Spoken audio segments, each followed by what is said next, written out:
Asambleísta Silvia Salgado.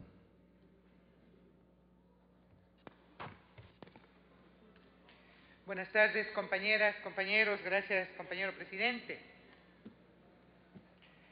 Creo que estamos necesariamente frente al dilema que en este debate se ha escuchado.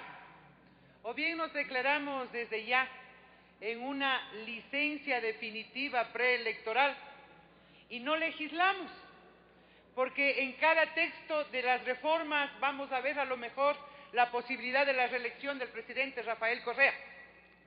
O en otros casos vamos a actuar con esas pasiones y con esos cálculos políticos y vamos a dejar de ver realmente la responsabilidad que tenemos en responder a objetivos nacionales cuando se trata de definir y de fortalecer un sistema electoral. Permítanme compartir los objetivos de esta reforma sustancial en lo que debería ser la vía o el camino que nos unifique inclusive en esos criterios. Las preguntas son básicas. ¿Cómo garantizamos la voluntad popular que deposita el elector en las urnas a través de esta norma?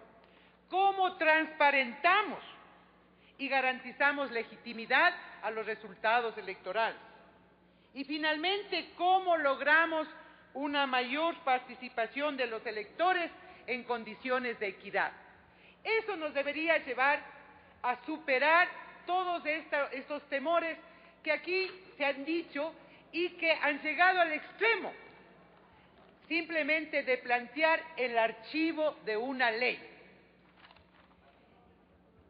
En el primer debate, cuando el informe nos planteaba el cambio de un método de asignación de escaños y de manera definitiva nos proponían el llamado método de Hong, que hoy se ha dicho, ¿no es cierto?, responde inclusive a una autoría belga de ese país, ¿no? Yo creo que este método que había sido propuesto recibió, si no el rechazo, si no hablemos así, la posibilidad de que sea rectificado en la comisión. ¿En garantía de qué? En garantía de lo que nos dice y nos manda la propia Constitución en su artículo 116, en donde obliga que la norma del sistema electoral esté bajo principios de proporcionalidad. Y el método de Hong obviamente no expresa ni refleja esa proporcionalidad. Que la norma electoral tenga igualdad de voto, que la norma electoral garantice la equidad, la paridad y la alternabilidad entre hombres y mujeres. Y además, ¿no es cierto?, que a esto contribuya también un mecanismo que vaya gradualmente y progresivamente expresando y reflejando esa voluntad política expresada en las urnas por el pueblo ecuatoriano. En función de eso, este segundo informe nos plantea ya un nuevo método que, a decir de muchos, tendría una autoría y podríamos identificarlo como de Western. Pero lo más importante es recoger criterios no de belgas ni de estadounidenses. Yo quería referirme más bien a un aporte de un investigador, de un experto electoral ecuatoriano, y muchos podrán reconocer en él la profundización que ha hecho sobre el tema electoral. Me refiero al matemático Germán Rojas. Él establece, y así lo dice públicamente, con base científica inclusive, que este método, el método proporcional de Western, sería el que más se acerque a garantizar la mayor participación en la representación de la pluralidad política que tiene el país. Eso debe llevarnos realmente al gran compromiso que tenemos, no únicamente de por esta vez y en esta ocasión decir que es el método que refleja esa voluntad popular. Hay que seguir perfeccionalizando aquello.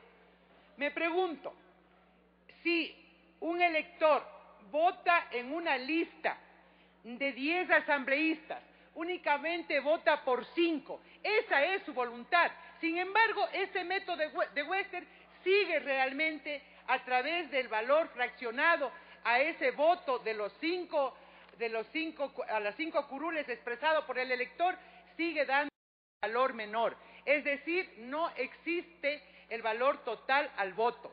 En ese sentido, yo creo que lo planteado por la comisión se acerca, se aproxima, es diferente a lo que ha sido planteado en su primer debate. Por esas razones creemos importante que lo que aquí se ha manifestado, lo que se introdujo a través de un veto, hoy se restablezca con la voluntad política de esta Asamblea Nacional cuando aprobemos este mecanismo de asignación de escaños. En cuanto a lo que ha sido un tema muy particular expresado desde el punto de vista de sentirnos mujeres también ciudadanas con derechos, mujeres que hemos logrado inclusive ganar elecciones democráticamente, pero que en el ejercicio de nuestras funciones encontramos muchos impedimentos. Yo sí quisiera pedirle al compañero presidente de la comisión que hagamos un esfuerzo por mejorar la redacción en cuanto al acoso político, tanto en su primer inciso, que ya define la sanción a la infracción electoral con la destitución.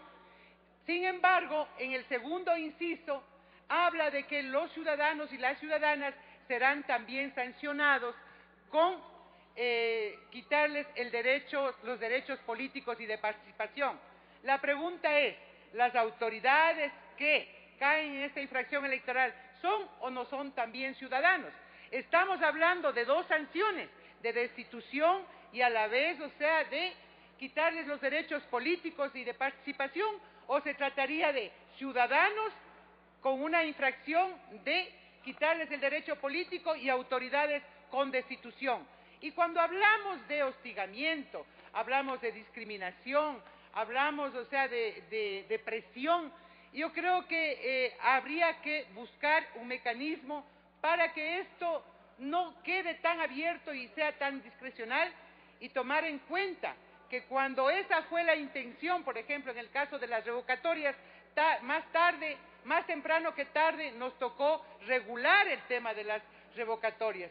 Por lo tanto, pedirle al compañero presidente que hagamos un esfuerzo de mejorar la redacción en cuanto al acoso político se refiere, que incluye en esta reforma.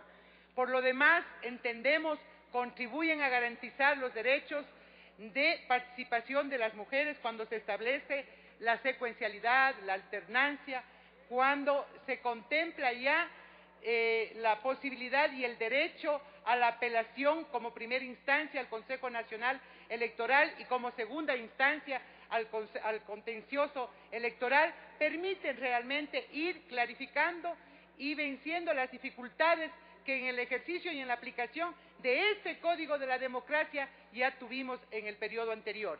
Con estas consideraciones, compañeras y compañeros asambleístas, creemos que el archivo realmente es negarse a cumplir una responsabilidad que tenemos como asambleístas de legislar, y que por el contrario nosotros tenemos que cumplir, y obviamente el colegislador, esperamos, cumpla también con esa aspiración de que sea en este espacio democrático legislado con esta amplia discusión y debate el que permita en que esta reforma sea parte ya de la normativa para las elecciones del 2013. Muchísimas gracias, presidente.